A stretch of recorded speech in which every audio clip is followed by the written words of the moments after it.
Amada igreja, graça e paz da parte do Deus Altíssimo.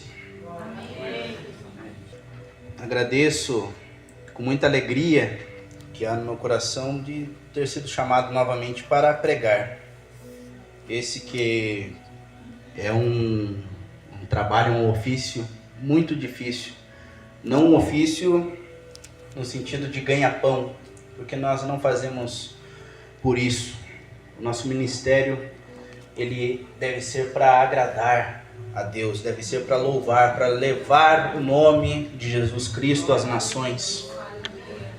E há quem diga que aonde estiverem dois ou três reunidos no nome de Jesus Cristo, ali haverá comida, porque nós somos um povo festivo, nós somos um povo que gostamos muito de nos alegrar perante o nosso Deus, que é um Deus alegre também, é um Deus festivo, e basta ver como Cristo se comportava neste mundo, nos exemplos que Ele nos deu. Ele frequentava festas, Ele frequentava lugares com músicas, com eventos. O primeiro milagre de Cristo foi num casamento, uma festa, uma das festas mais importantes que nós temos, a celebração do matrimônio, da união de duas pessoas em um casamento. Mas o Senhor, Ele nos dá meios, modos, dispositivos para que esse louvor, essa festa que nós temos em torno da palavra do Senhor seja algo digna da vontade de Deus.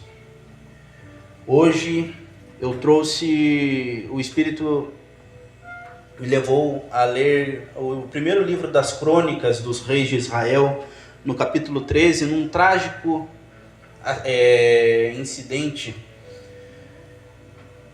que aconteceu na vida e na família de um homem chamado Uzá. Então eu convido os irmãos, nós faremos uma leitura, uma exposição na palavra do Senhor. Primeiro livro das crônicas dos reis de Israel, 13, a partir do versículo 5. Os irmãos podem se colocar de pé para fazermos essa leitura. Reuniu, pois, Davi a todo Israel, desde Sior do Egito até a entrada de Amate, para trazer a arca de Deus de Kiriat Jearim. Eu estou usando a versão Almeida Revista e Atualizada, tá? Se tiver diferente aí na tua versão, é só uma questão de tradução, tá? Versículo 6. Então Davi, com todo Israel, subiu a Baalá, isto é, Kiriat Jearim, que está em Judá, para fazer subir dali a arca de Deus, diante da qual é invocado o nome do Senhor, que se assenta acima dos querubins. Amém. Vamos fechar os nossos olhos e pedir ao Senhor novamente: Senhor, derrame o Teu Espírito, ó Pai. Precisamos entender a seriedade que é, Senhor, de Te adorar, de engrandecer o Teu nome, Senhor, que fazemos com tanto prazer, mas o Senhor nos dá uma maneira certa, ó Pai. Possamos aprender, nos amadurecer, Senhor, amadurecer o nosso entendimento diante da Tua glória, ó Pai. A Tua presença não é qualquer coisa. Os Teus símbolos, os Teus sinais, Senhor, não são qualquer coisa. A Tua representação, ó Deus, aqui nessa terra, que era a Arca da Aliança, Senhor, não é qualquer coisa. Precisamos ter respeito por tudo que é sagrado, por tudo que é Teu, Senhor. Por isso Te pedimos maturidade, a Tua unção, para entendermos, Senhor, e crescermos como igreja, como Teu povo, Senhor. Em nome de Jesus que eu oro. Amém. Os irmãos podem se assentar. Este evento que aconteceu nessa leitura que nós estamos fazendo aqui, é um evento que acaba numa tragédia, apesar de começar com uma grande festa. O rei Davi ungido de Deus, o homem segundo o coração de Deus, ele, no versículo 1 do capítulo 13, fala que ele consultou os capitães de 1000 e os capitães de 100 e todos os príncipes, e disse à congregação de Israel: se bem vos parece, e se isso vem do Senhor, nosso Deus, enviemos depressa mensageiros a todos os outros irmãos, ou todas as outras tribos, em todas as terras de Israel, aos sacerdotes, aos levitas, com eles nas cidades e nos seus arredores, para que se reúnam conosco e tornemos a trazer a arca da aliança, a arca de Deus, de volta. Ainda fala que, porque nos dias de Saul não nos valemos dela. O rei Davi, ele se propôs a uma missão nobre. Ele queria que estivesse na sua capital, que ele acabara de conquistar, a presença de Deus. A Arca da Aliança simbolizava a presença de Deus. Dentro da Arca da Aliança nós tínhamos os 10 mandamentos, o cajado, a vara de Arão que floresceu. Nós tínhamos uma caixa que Deus tinha dado as medidas, como ela devia ser feita, construída com madeira de acácia, forrada de ouro. Deus deu todo um passo a passo. O que torna essa história trágica, continuemos a ler a partir do versículo 7. Puseram a arca de Deus num carro novo e levaram da casa de Abinadab, e Uzá e Aiô guiavam o carro. Compraram um carro novo. Vamos trazer para uma linguagem mais familiar com a nossa, porque isso é muito importante, irmãos. O que eu preciso trazer aqui nessa noite é muito sério. Eles compraram uma Dodge Ram novinha, cheirando carro novo, para trazer a Arca da Aliança. Eles pegaram toda a congregação, todo o povo de Israel, e a Bíblia ainda comenta que foram 30.000 homens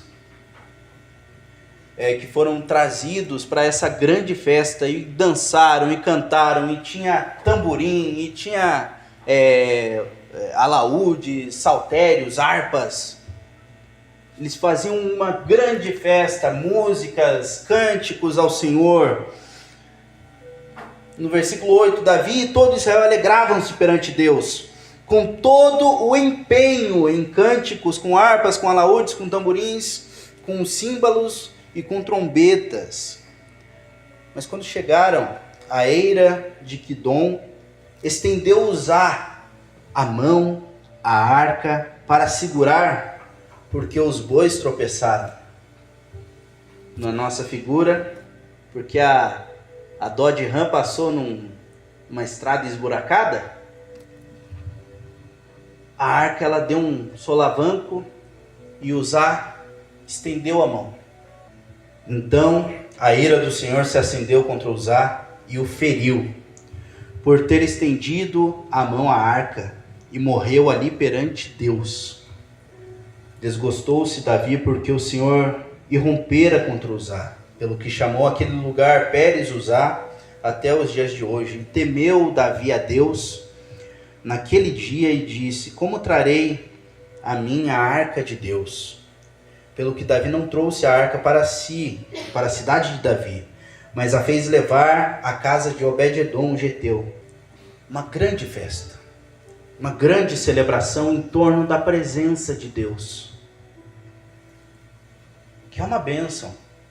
Estar próximo à presença de Deus, ter a presença de Deus que estava lá na casa de Abinadab, porque os filisteus roubaram, e eles, em posse da Arca da Aliança, eles sofreram também, com tumores, com úlceras.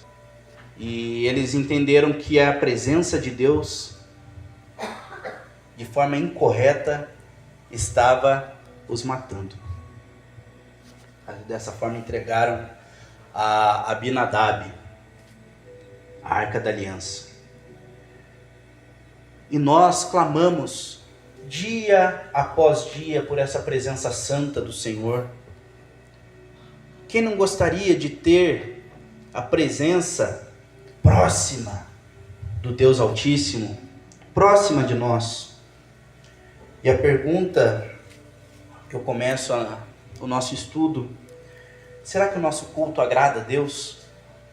E eu não falo daqui dessa igreja, dessa congregação, porque eu sei que aqui os irmãos têm muito temor e muito respeito, mas eu quero falar como nação, como povo, esse Brasil, que as estatísticas dizem que os evangélicos serão maioria, não muito tempo para frente, em menos de 10 anos para frente nós seremos maioria. E aquela velha e boa pergunta: se a palavra do Senhor alcançou um número tão grande de pessoas a ponto de nós sermos maioria no Brasil, e seremos daqui a alguns anos, por que não há um avivamento? Por que cada vez mais as pessoas têm sido más, perversas, gananciosas? Por que a palavra do Senhor e a presença de Deus no nosso país não está fazendo a diferença visivelmente para nós? Nós vemos tanta gente morrendo por causa da violência, nós vemos tanta gente morrendo por causa de abusos e de políticos também que não têm a menor vontade de nos ajudar também. Por quê? E nós podemos ter desse texto aqui uma reflexão. A presença de Deus, ela pode estar sendo cobiçada, vamos dizer assim, pelos homens. Mas os homens não têm o respeito e o chamado de Deus para que essa mensagem, que essa presença seja trazida ao seu povo. Esses elementos do culto de Davi foram lindos. Bois novos, uma carruagem nova, uma ideia nobre de trazer a casa do Senhor ao território do povo do Senhor, a presença de Deus. Mas eles fizeram isso da pior maneira possível. Não sei se vocês notaram, mas quando fala no versículo 1, consultou Davi os capitães de 1000, de 100 e os príncipes, essa frase ela deveria ser: consultou a Deus. Como haverá transformação no nosso país? Como haverá transformação no mundo se os pastores, os presbíteros, os bispos, aqueles que se chamam apóstolos, não têm contato, não buscam a Deus, não leem a sua palavra, não têm intimidade com o Altíssimo? Eu já ouvi pregações onde se falava que usar secretamente no seu íntimo estava em pecado e tocou a arca de forma desrespeitosa. Porém, nós não podemos fazer teologia em cima do que o texto não diz. Ele era pecador?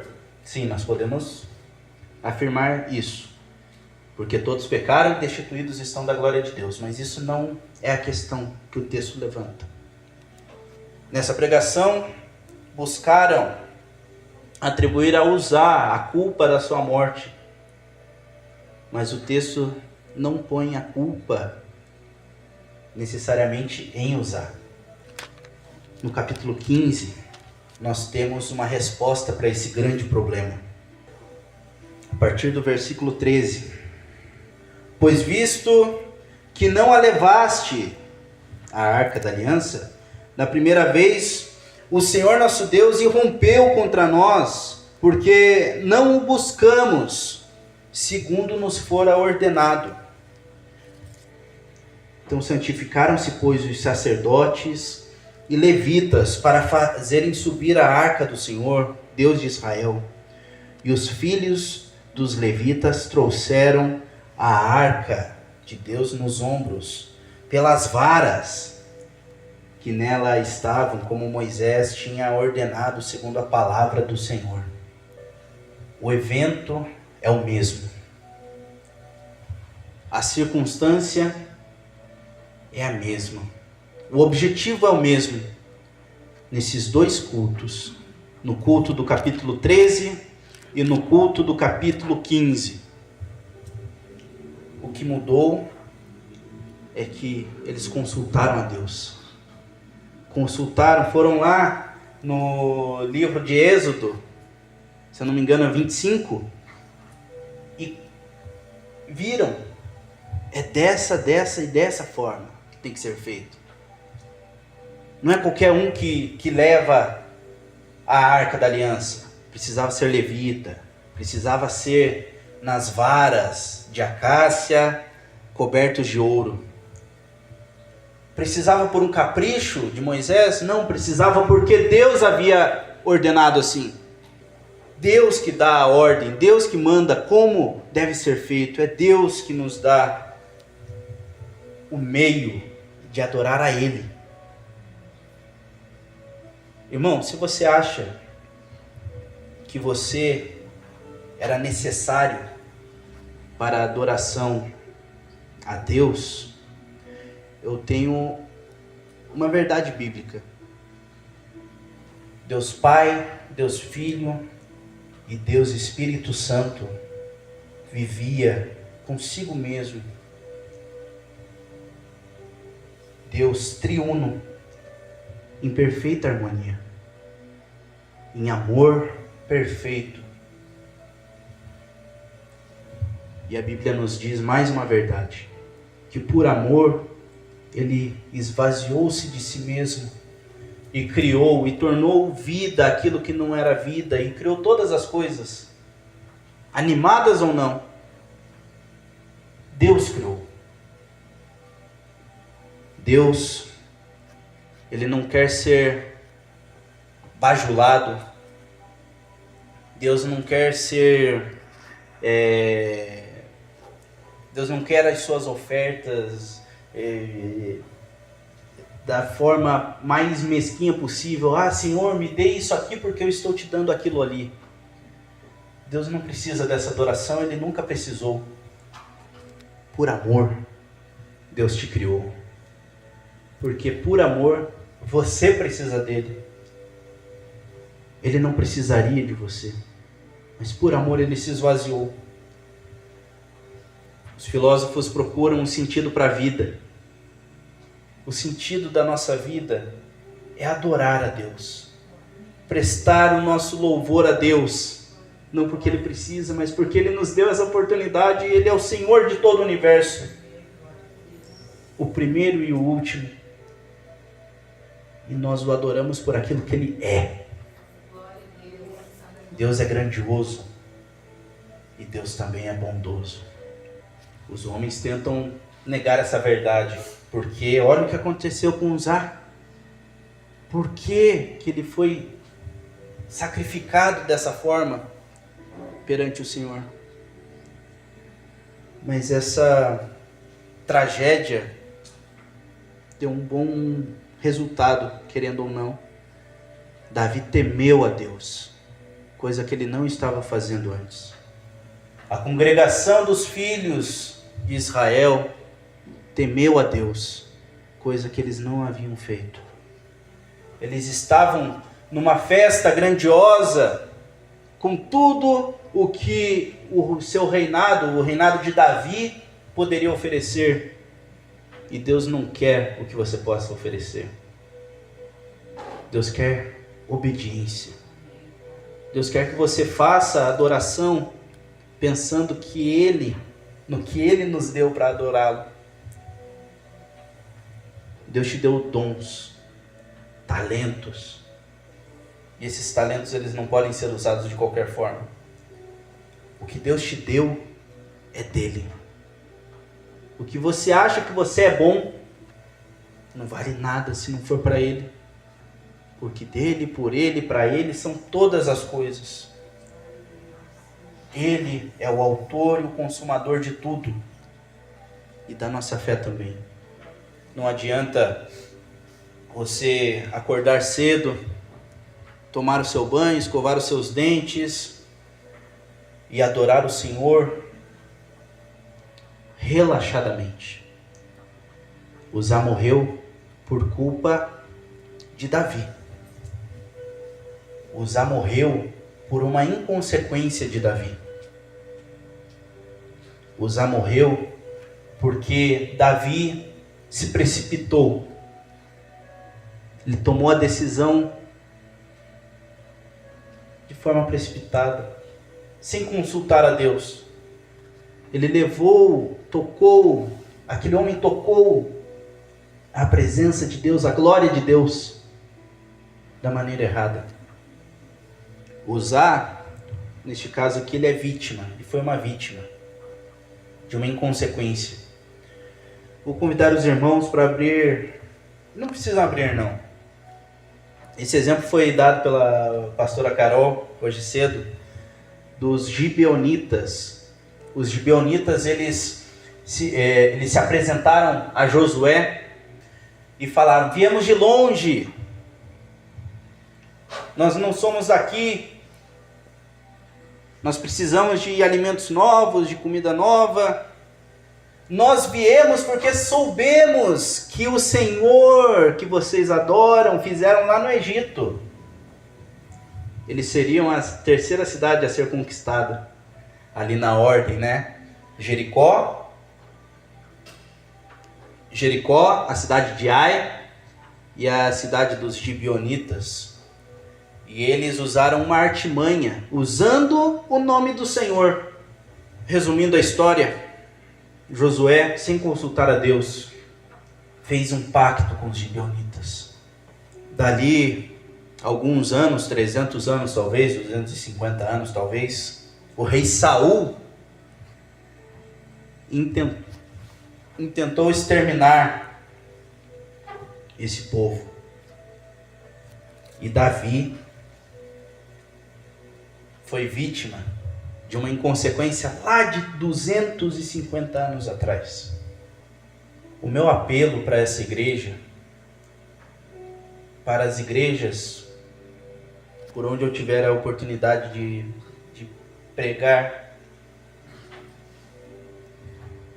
é que tomem cuidado, tenham respeito e reverência pelo Deus Altíssimo. Uma bobagem que você possa fazer poderá gerar séculos e séculos de problemas. Poderá gerar um problema daqui a muito tempo. No século XIX, um pastor batista estava ensinando a data e a hora que Jesus voltaria. Ele ainda teve a oportunidade de errar 3 vezes a data. Após essas 3 tentativas, ele se arrependeu do seu pecado, voltou a Deus e morreu como um pregador, falando, homem de Deus, falando da palavra do Senhor. Hoje, nós temos um remanescente desse problema que o William Miller gerou, esse pastor gerou. Hoje nós temos uma seita que é descendente dessa profecia, eles estão até hoje pregando a volta aos costumes, às práticas do Velho Testamento, correndo a corrida da fé, ao invés de correr para frente, eles estão correndo para trás. Eles sabem, eles conhecem, eles viram, eles sabem que Jesus salva, mas eles querem se apegar ao passado, que está caduco, segundo a palavra do Senhor. Outro exemplo de inconsequência nas atitudes dos homens, nós podemos encontrar um pouquinho mais à frente do livro de Crônicas, no capítulo 21, onde Davi promove um censo para contar a grandiosidade do seu reino. Tudo isso, no versículo 7, tudo isso desagradou a Deus, pelo que feriu a Israel. Então disse Davi a Deus: muito pequei em fazer tal coisa, porém agora peço-te que me perdoes a iniquidade do teu servo, porque procedi muito loucamente. Neste caso, esta história, Israel foi ferida por 3 dias de uma peste. E essa peste levou 70.000 homens à morte, por causa de uma inconsequência. Porque não consultou a Deus, porque encheu-se em seu coração o orgulho de ter um grande reino, de ter unificado o povo de Deus. Vejam como eu sou bom, eu unifiquei o povo e eu tenho tantos milhares e milhões de pessoas no meu reino e tantos oficiais, pegando uma glória que não era dele, pegando para si uma glória que era do Deus Altíssimo. E Davi declara que era melhor cair nas mãos do Senhor, porque são muitas as suas misericórdias. O Deus que pregamos, Ele não é um Deus irado, Ele não é um Deus maldoso. Ele é um Deus justo, Ele é o padrão de justiça. Ele é o padrão de bondade, Ele é o padrão de amor. Ele é o padrão. Todas as boas qualidades que nós vemos nos irmãos, em mim, no universo, é Ele.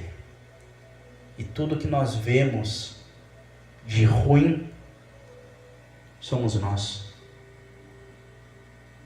Quando nós nos afastamos da vontade do Senhor, que perigo corremos. Que perigo.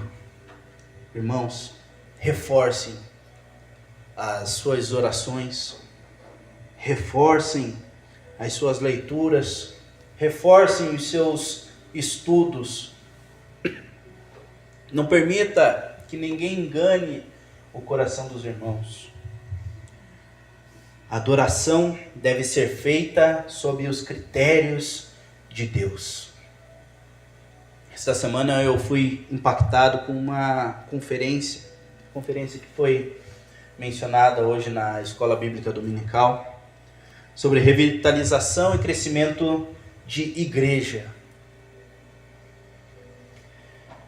No final da conferência eu só podia pensar: maravilhoso, muito bom. Para um empresário é bom.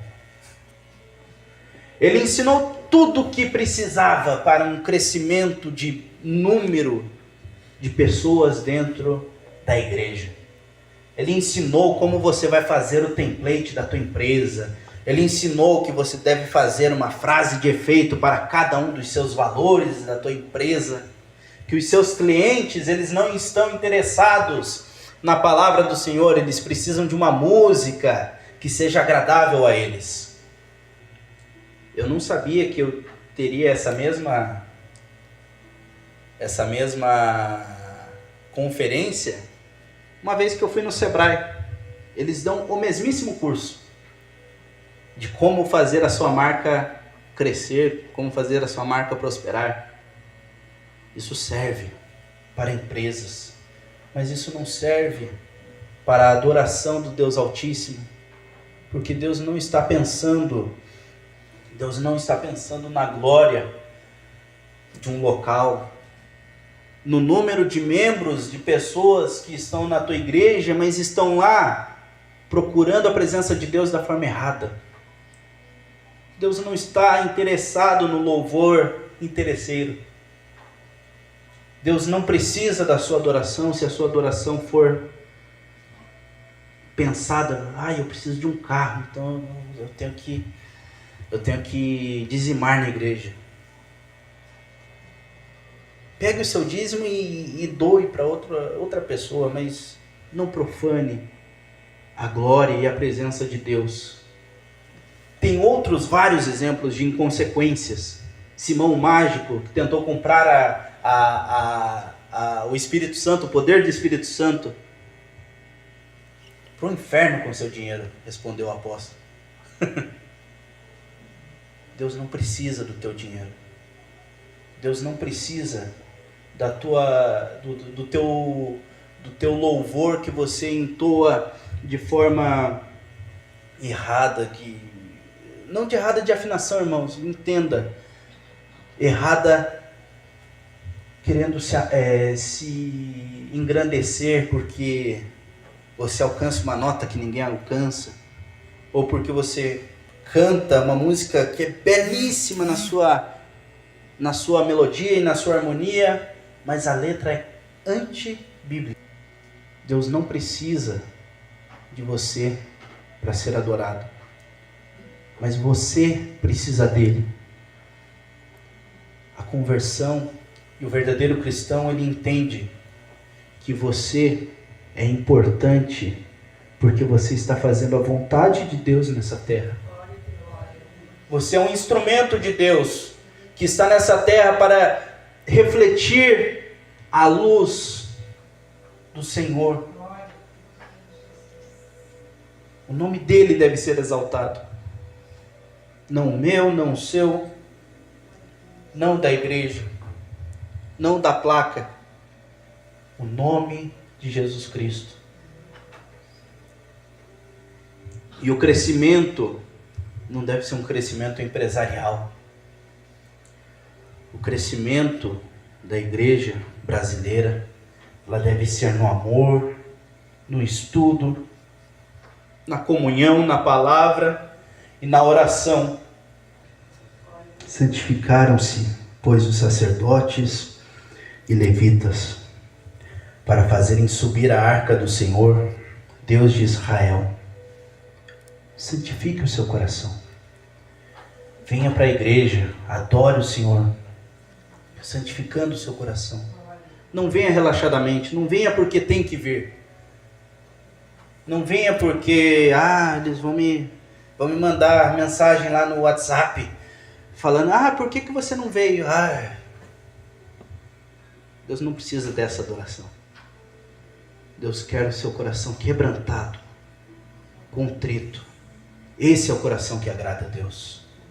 Essa é a adoração que Deus demanda de você. Nem é porque Ele precisa, é porque você precisa dEle. E eu quero que isso fique gravado na mente e no coração dos irmãos. Nós somos absolutamente dependentes do autor e do consumador da nossa fé. Nós somos dependentes desse Deus Altíssimo, Alfa e Ômega, que está entronizado para todo sempre, que por amor Ele veio, desceu a esse mundo, se entregou e nos deu uma nova aliança. Nos entregou um novo mandamento. Nos entregou uma nova maneira de agir através dos seus profetas e dos seus apóstolos do Novo Testamento. Nós não desprezamos os ensinos que nós temos no Antigo Testamento, mas nós temos a convicção de que o Antigo Testamento se cumpre na pessoa de Jesus Cristo, que é o Deus da nossa salvação. Por meio dele, nós obtemos a justificação diante de Deus. É isso que nós precisamos para a salvação das nossas almas. Quem não tiver noção, quem não conhecer a Deus, não vai usufruir dessa graça, não vai poder adorar a Deus eternamente, pelos séculos dos séculos, no lugar que Ele nos tem preparado. Quem não conhece a Deus não poderá ver a glória de Deus. E é por isso que eu oro, que Deus derrame do Espírito Santo de Deus, para que daí sim um verdadeiro avivamento ocorra nesse país, nessa nação, que está precisando tanto do Senhor. Os irmãos viram como a França tem recebido os atletas cristãos, com zombaria, com desrespeito, com deboche.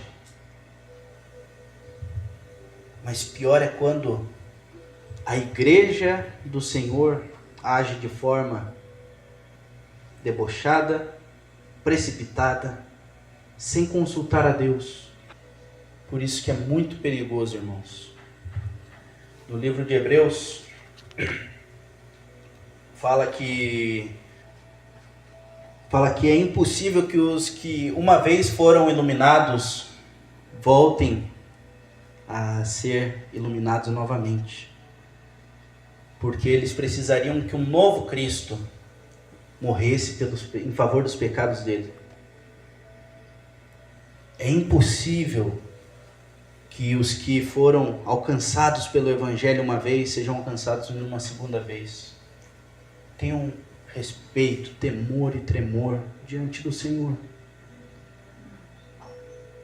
Quando anunciar a palavra do Senhor, é a voz do Altíssimo que você está proclamando. Faça isso com amor e com respeito. É o Deus Altíssimo que está na sua boca e você vai proferi-la. Glória a Deus. Glória a Deus. E eu preciso muito, todos os dias, de uma comunhão com Deus. Eu preciso. Eu estou aqui com um paletó, com uma camisa. Isso não quer dizer nada. Isso é perfumaria. Isso é algo irrelevante. Deus quer o teu coração. Deus quer o meu coração. Quebrantado diante do Altíssimo. Porque dessa forma Ele poderá me usar da forma como lhe aprouver. Da forma que Ele quiser, Ele que use a minha vida. Ele que use a sua vida. E a nossa resposta deve ser: eis-me aqui, Senhor. Envia-me a mim. Eu estou disponível, Senhor, para fazer a tua vontade, ó Pai. Não a minha, a tua vontade, ó Pai. Porque eu preciso do Senhor. O Brasil precisa do Senhor. Tem povos que não foram alcançados ainda pelo teu evangelho, ó Deus. Mas de que vai adiantar se eu levar a tua presença da maneira que Davi levou a presença do Senhor?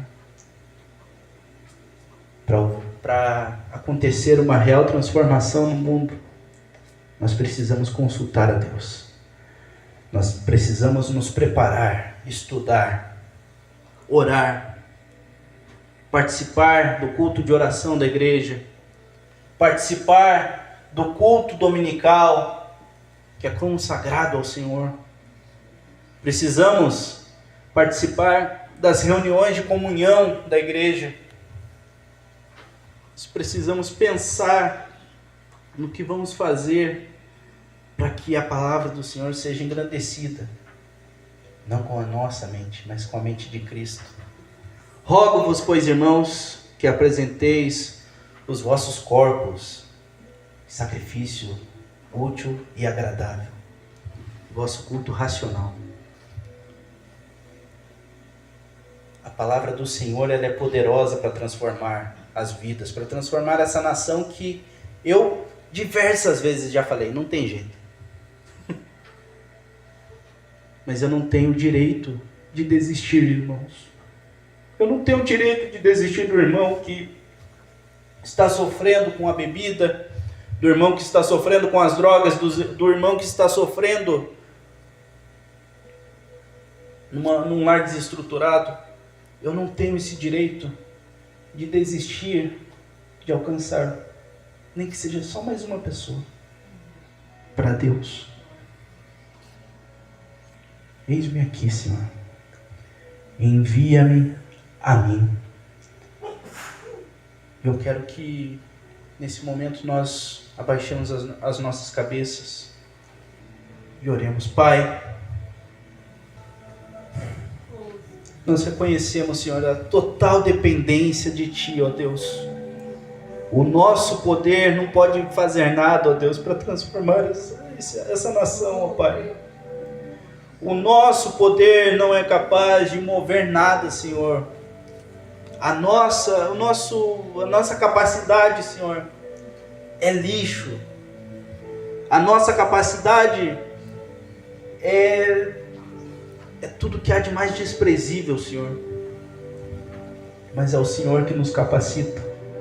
É o Senhor que distribui os Teus dons. E pelo Espírito Santo, Senhor, nós podemos atuar no meio dessa nação, Senhor, que precisa tanto de Ti.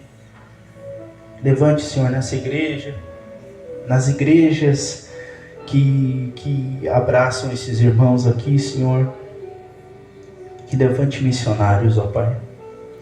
Pessoas que estão dispostas a fazer o que for preciso, Senhor. Entregar a própria vida, Senhor, em favor da Tua mensagem, da Tua palavra, Senhor. Alcançar a todos, ó Pai. Até que o Senhor venha. Manifeste a Sua glória, Senhor, neste lugar, ó Pai. Nós precisamos tanto de Ti, Senhor. Nós sabemos que somos fracos e sem vigor, mas o Senhor nos alcança e nos liberta das garras do pecado, Senhor. E se tiver, Senhor, eu peço que o Senhor nos dê mais uma alma, Pai. Depois mais uma, Senhor. E que vamos alcançando, sigamos alcançando vidas e mais vidas, Senhor, para o louvor do Teu santo nome, ó Pai. Não é para encher igreja. Encher igreja não adianta. As precisam quebrar o seu coração, assim como está escrito lá em Joel. Não é para rasgar as vestes num ritual cultural, ó Pai. É para rasgar o coração e se arrepender e olhar para Ti, ó Pai. É isso que precisamos, é isso que esse povo, Senhor, é isso que esse país precisa, Senhor. É isso que a França precisa, é isso que a Europa precisa, é isso que a África precisa, a América e todos os continentes, ó Pai. Precisam ter o coração transformado, rasgado, Senhor, pelo Teu poder. Por isso que nós pedimos missionários, homens capacitados, Senhor, com os Teus dons, para que o Teu nome seja engrandecido, Senhor. Que a Tua vontade seja feita, Senhor. Em nome de Jesus que eu oro e que eu agradeço a oportunidade de estar aqui, Senhor, anunciando a Tua palavra, Pai. Em nome de Jesus que eu oro. Amém. Amém. Aplauda o Senhor. E se possível, convido os irmãos para cantar Seja Engrandecido, ó Deus da minha vida.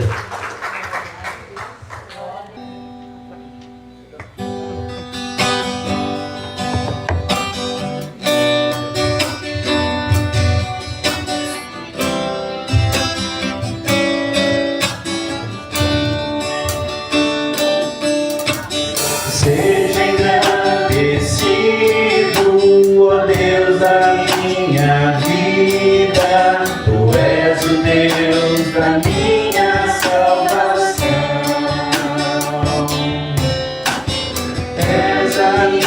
minha rosa.